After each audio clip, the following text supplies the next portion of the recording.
Magandang araw po sa inyong lahat mga tol. Ngayon po ay January 21, 2026.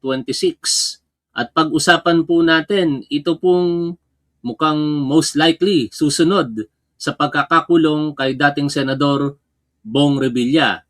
Wala po tayong ibang tinutukoy ngayon kung hindi yung nakikita po ninyo sa ating screen, si Senator Joel Villanueva.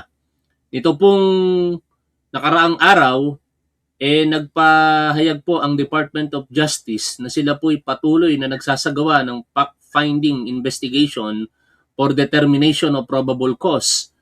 At sa kanilang isinasagawang investigasyon na yan, sinambit ng kanilang spokesperson na 3 no bail recommended malversation ang kasong kinakaharap nito pong si Joel Villanueva. Pero bago natin pag-usapan ang detalye tungkol po dyan, meron pong kumpirmasyon na ngayon on the other news mga tol sa situation ng retirement nito pong si Police General Nicolas Torre III. Officially, si General Torre ay optionally retired na po from the service. Sa bisa po ng kautusan mula po sa National Police Commission, may petsang January 19, 2026. Ito na po yung optional retirement order ni General Nicolas Torre. At ano po ang ibig sabihin nito? Siyempre, lahat po ng mga benepisyo bilang isang retiradong pulis na may equivalent rank na police general ay kanya pong mai-enjoy. On the other hand, si Acting Chief PNP Police Lieutenant General Jose Melencio Nartates Jr. ay sooner or later makukuha niya na po yung 4-star rank bilang isang hepe ng pambansang pulisya ng Pilipinas. Congratulations to both of them. Mabuhay po kayo mga sir, at sana wag na natin politikahin ang Philippine National Police. Si General Torre, tinanggap ang pagiging General Manager ng MMDA at epektibo niya pong ginagampanan ngayon ito. Si General Melencio Nartates naman ay maayos din ang pamumuno sa ating mga kapulisan. Ngayon, punta na po tayo dito po sa balita po na ating pong pag-uusapan. Again, si Senator Joel Villanueva na kaya ang susunod sa pagkakakulong dito po kay Bong Revilla? Mukhang pong sa tinatakbo ng investigasyon ng ating gobyerno, mukhang siya na po, no? Pero baka humabol din dyan sina Senator Jinggoy Estrada at ang dating kalihim ng Department of Public Works and Highways na si Manuel Bunoan, dahil meron din pong plunder case. Kasama po doon si Bong Revilla. Iba pa po yun sa kinakaharap na kaso ngayon sa Sandigan Bayan, itong si Bong Revilla. Kaya yung kasabihan po na di na natuto, mukhang hindi lamang po aplikable kay Bong Revilla. Mukhang pati po dito kay Senator Joel Villanueva ay aplikable din po yung salitang di na natuto. Bakit po? Basahin po natin ang kasaysayan ayon po sa Wikipedia. Si Senator Joel Villanueva ay nasangkot din sa issue po ng pork barrel scam. On November 14, 2016, Ombudsman Conchita Carpio Morales ordered Villanueva's dismissal from public service for grave misconduct, serious dishonesty, and conduct prejudicial to the interest of the service over alleged misuse of his Priority Development Assistance Fund or PDAP in 2008. During his tenure as SIBAC representative amounting to 10 million pesos. Villanueva claimed that the incriminating documents against him were forged. The Commission on Audit ordered the disallowance of the 10 million transaction in 2014 According to the Ombudsman, funds were released through bogus NGOs for an agricultural and livelihood ghost project.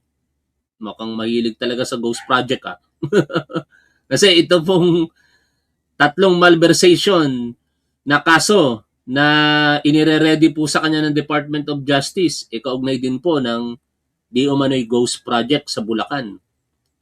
The Ombudsman also flagged other irregularities such as how the list of beneficiaries was bogus and the fact that the beneficiary towns were not suitable for farming. Other supporting documents were allegedly fabricated, including liquidation, disbursement records, and accomplishment reports. The Ombudsman directed Senate President Coco Pimentel to implement the order against Villanueva. Amid the administrative charge filed after a series of in-depth Ombudsman investigations, criminal charges were also filed against Villanueva in the Sandigan Bayan, which include 2 counts of violation of the Anti-Graft and Corrupt Practices Act and 1 count of malversation through falsification of public documents. Mukhang sinuwerte siya doon po sa kauna-unahang pagkakataon na nalink siya sa korupsyon. No? Kasi hindi po na-implement yung dismissal order sa kanya, hindi inaksyonan niya ng Senado and kinalaunan, siya po ay inexonerate ng Ombudsman. In July 2019, Ombudsman Samuel Martires granted Villanueva's motion to reconsideration against Morales' 2016 decision. 3 taon mahigit bago na desisyonan, This decision was not widely known to the public until only October 2025, when Martires' successor Jesus Crispin Remulla planned to communicate to the Senate urging them to implement the 2016 decision. Remulla cited what he called was Martires' secret order to abort his plan to write to the Senate, previously oblivious to the existence of the 2019 decision. Villanueva earlier called Remulla's bid as harassment. Ganun lamang ito po tinukoy nitong si Villanueva. And as documents dated September 10, 2025 from both the Sandigan Bayan and the Office of the Ombudsman that he is not facing any pending cases. Totoo naman, walang pending cases. Kasi inexonerate siya ng Ombudsman Pero alam niyo mga tol, kung ang Senado noon kumilos na at sinunod nila ang kautusan ng Ombudsman, dismissing from the service, ito pong si Senator Joel Villanueva, hindi na po ito makakatakbo pa ulit sa pagkasenador. At possibly, hindi na nangyari. Ito pong ibinibintang po sa kanya. Sana tahimik na yung buhay niya ngayon. Kasi ito po ang sitwasyon ngayon.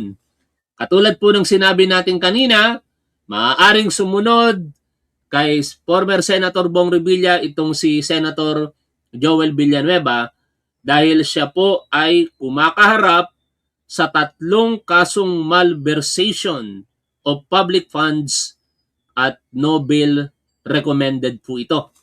Pakinggan po natin ang spokesperson ng Department of Justice. Okay, so good afternoon. This afternoon at 2 p.m., preliminary investigation was conducted for 6 cases related to the flood control anomalies. Isa pong respondent sa mga kaso na yon, si Senator Joel Villanueva. And Senator Joel Villanueva filed a motion for extension asking and requesting the panel of prosecutors to be given until January 26 to file his counter affidavit, which the panel of prosecutors granted. And so hanggang 26 po, meron siyang pagkakataon magsampa na kanyang kontra sa laysay. I think it's also important for the DOJ to clarify that Senator Joel Villanueva is a respondent in not just 1, but 3 in total malversation cases before the DOJ. 3 hindi lamang isa, kung hindi 3 malversation cases. Sa Department of Justice pa lamang yan mga tol. Merong pang separate case sa Office of the Ombudsman. Iba yung nakita natin sa balita nung nakaraan kung saan sumagot ng counter affidavit, ito pong nagsumite ng counter affidavit, ito pong si Joel Villanueva sa Office of the Ombudsman. At iba din po itong tinutukoy ng spokesperson ng Department of Justice na si Attorney Polo Martinez. Just for everyone's knowledge, just recap lang, review po tayo. Ang pending flood control anomaly cases here are 14 in total. Okay? Ano po yan? The initial batch, the first batch of cases ng malversation, among other charges, is related to Sims Construction Trading. And the projects are all located in Bulacan First District.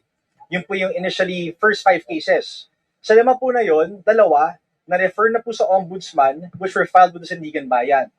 3 are currently pending resolution which the Prosecutor General has promised will be released within the week. Okay, so yun po yung 5. 2 with the Sandigan Bayan, 3 resolutions to be released within the week. Second batch of cases po, 6 po yun. These are all related to either of 2 contractors. That's Wow Construction and Top Notch Catalyst Builders. Yung 6 po na yan are currently pending with the DOJ. Okay, and in the various different timelines. So kahit lahat po sila related sa Wow Top Notch, doesn't necessarily mean na sabay-sabay po sila umuusbong, gumagalaw. Okay, wala lahat po yung gumagalaw but in different stages. Kumari, yung mga iba pong respondents nag-file ng counter affidavit, yung iba for resolution, yung iba investigation pa. So we cannot determine or say kailan po matatapos yung 6 na yon. Okay? Maliban po sa 6 na yon, so we have 5, 6, the last batch is the 3 plunder cases, yung mga high-profile cases na sinasabi po natin. The 3 cases involve again 3 high-profile individuals. That's former Ako Bicol Representative Zaldico, Senator Bong Revilla, and then we have Senator Jinggoy Estrada. In the same case, kung saan po respondent si Senator Jinggoy Estrada, we also have former DPWH Secretary Manuel Bonoan. Grabe no mga tol. Tapos in contrast, ito yung nakakatawa dito mga tol. Ito pong minority group diyan po sa Senado ay meron pong sariling report. At syempre, ano pang ine-expect natin sa report na yon ng minority diyan sa Senado? Nililinis po nila yung kanilang mga kasama. Sinasabi nila na wala raw pong ebidensya para sampahan ng kaso ang mga inuugnay ngayon sa flood control project anomalies. Katulad po ni Senator Jinggoy Estrada, Chis Escudero, si Joel Villanueva, at iba pa. No? Ito po, meron pa nga silang diagram eh. Tapos ang pinagbasihan po nila ay yung mga testimonya ng mga naging saksi din po diyan o resource person sa Blue Ribbon Committee sa Senado.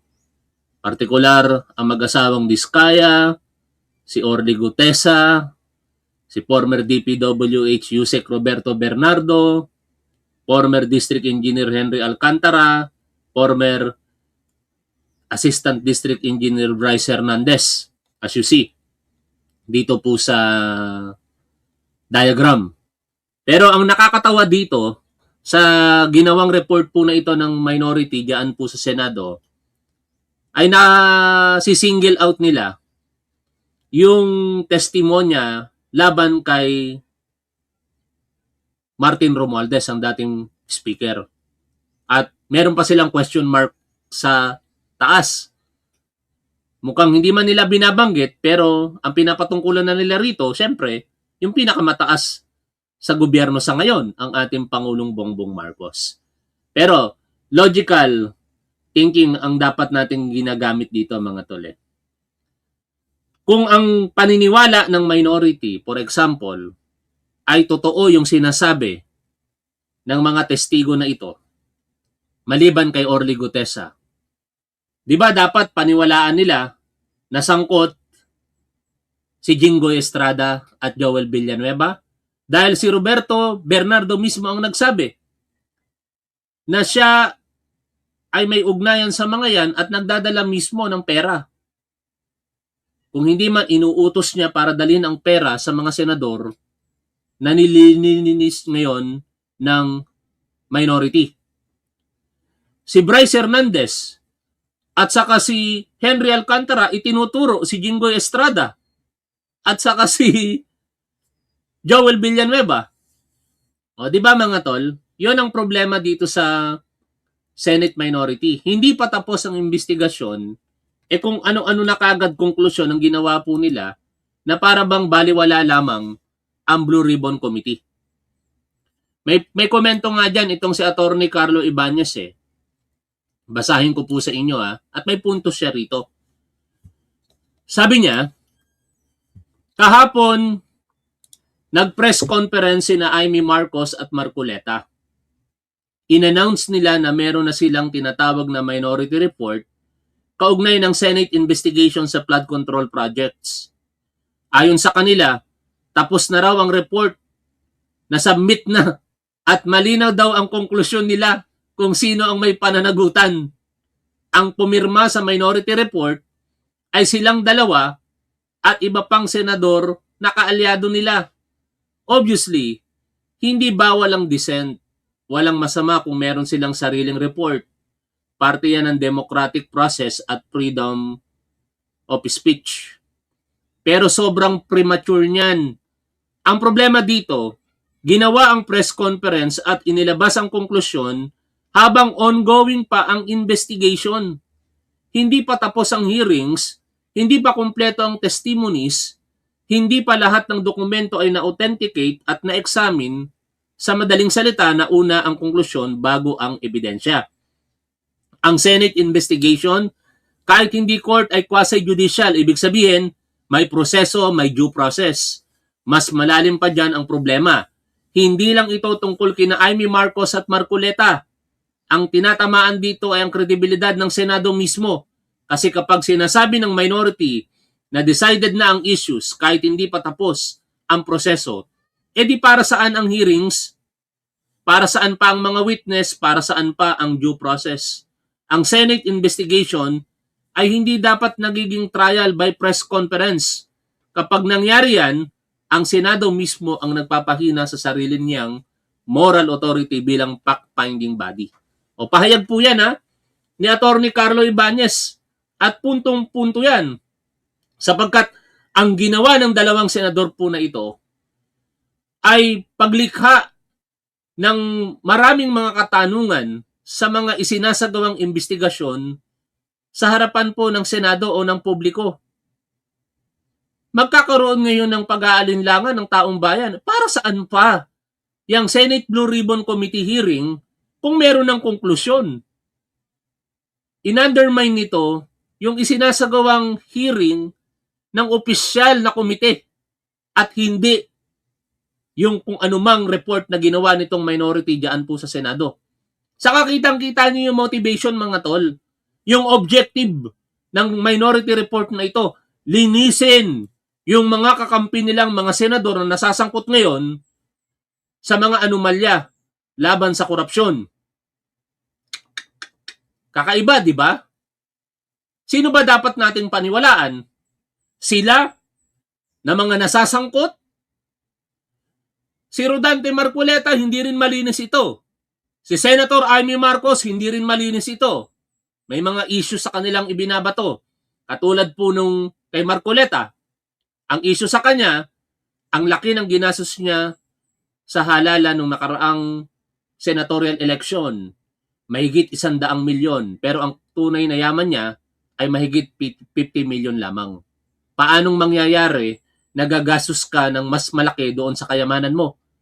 Si Senator Amy Marcos, may mga issue dito na di umano'y ayon sa mga bubuwit, ayon sa mga post partikular nitong si Pebbles Talaquera, may ugnayan daw po ito sa Pogo. Kumbaga, hindi sila mga malilinis.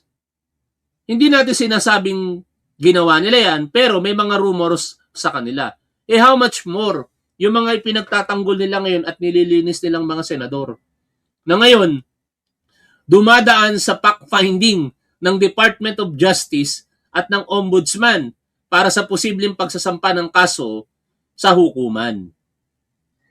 Tapos lilinisin nyo lamang sa mahigit 500 page na minority report na yan, na ang pinaguhugutan nyo lamang yung sabi-sabi, partikular ni Orly Gutesa. Kung may mapapaniwala kayo dyan, mga Duterte supporters lang siguro, hindi po kami. Kaya tuloy po natin ang pakikinig dito po kay Atty. Martinez. which we know has returned to the Philippines to face the charges.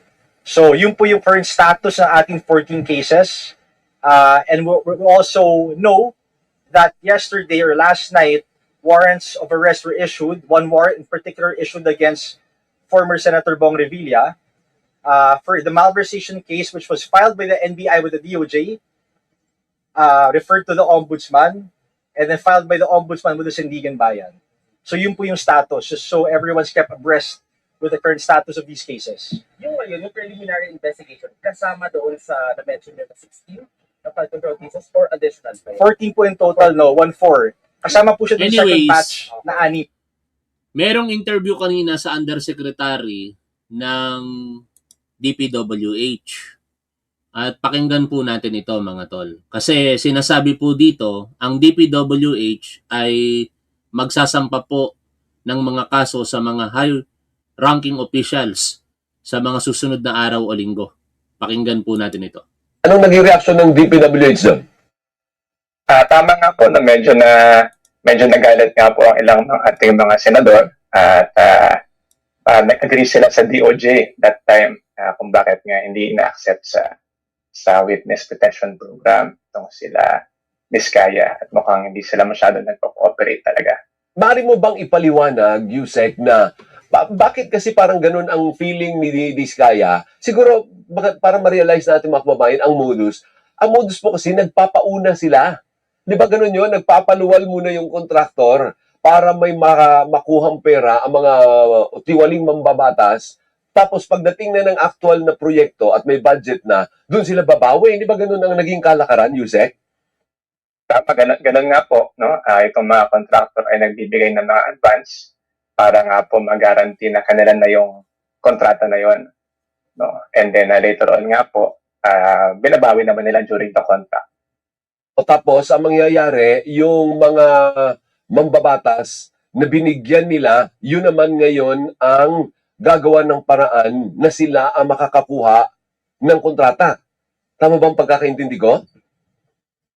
Ganun na nga po. Ganun na nga po. Kumbaga, para ang nangyayari, kung sila po yung lagay ng budget, parang kanila na po yung kontrata na yun. So, Yusek, yung publiko ba ay makakaasa na more cases will be filed soon? Kasi, di ba, yung nakikita natin ngayon, si Senator Revilla, medyo isa yan sa mga nauna. Yung dun sa Oriental Mindoro, isa yan sa mga nauna, yung kay Pakanan, ano po. Pero luma na po yun, Yusek. Wala pa tayong bago-bago sa ngayon. What I understand, sa DOJ nga po, meron pong 14 na pending cases. No? Sabay-sabay po yun na maandar. And kami po sa DPWH, tuloy-tuloy rin po yung aming mga inspection and investigation.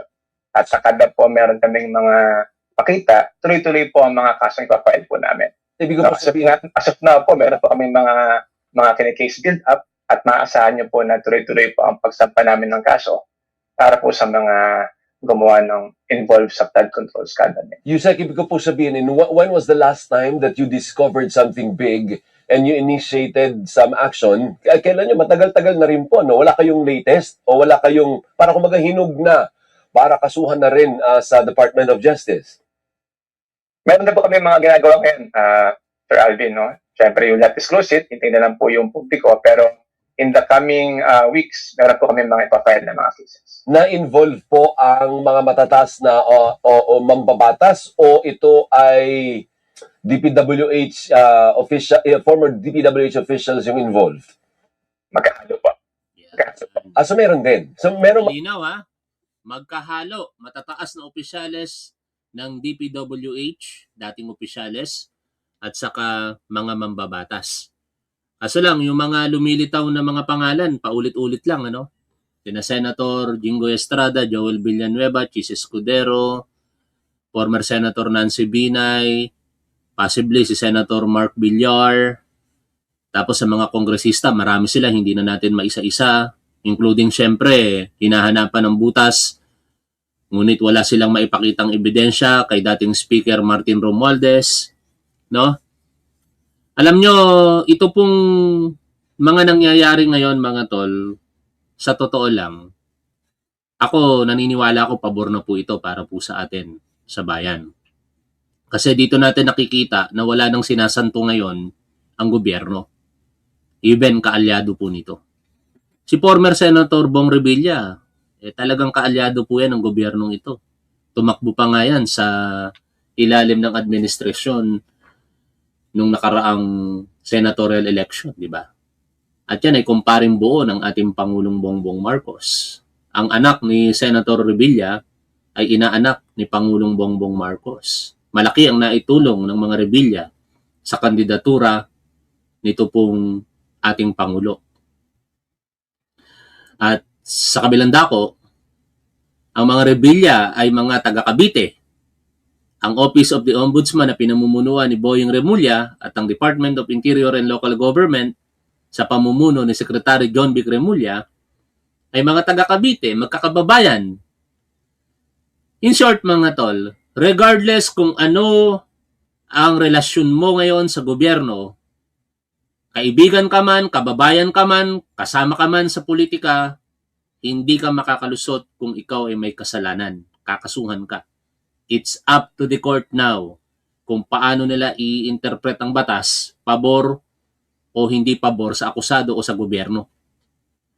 Pag sa gobyerno, pabor sa atin dahil mapapanagot itong mga tinatawag ng ating Pangulong balasubas. Pag pumabor sa mga akusado, good for them. Magpapasalamat ang kanilang mga pamilya sapagkat ayahay pa rin sila patuloy. O hanggang dito na lamang muna mga tol. Maraming salamat sa patuloy po ninyong pagsuporta sa ating gobyerno, sa ating Pangulong Bongbong Marcos at sa ating programa. Magkita-kita po tayo lagi sa ganitong oras, 9:00 po ang pagsisimula ng ating live streaming araw-araw. Pero baka bukas hindi po tayo makapag-live ng 9:00 ng umaga sapagkat ako po'y babalik ng ospital. Na-reschedule kasi, dapat ngayon po ang balik ko pero na-reschedule bukas and sana hindi na po muling buksan yung sugat kasi pagka binuksan muli yung sugat bukas, panibagong gastos na naman sa operasyon. No? Kaya yun yung panalangin ko na maging maayos ang lahat bukas. Maraming salamat. Lagi po nating tandaan kung ano po ang tama at dapat, doon po tayo. Shoutout po sa inyong lahat.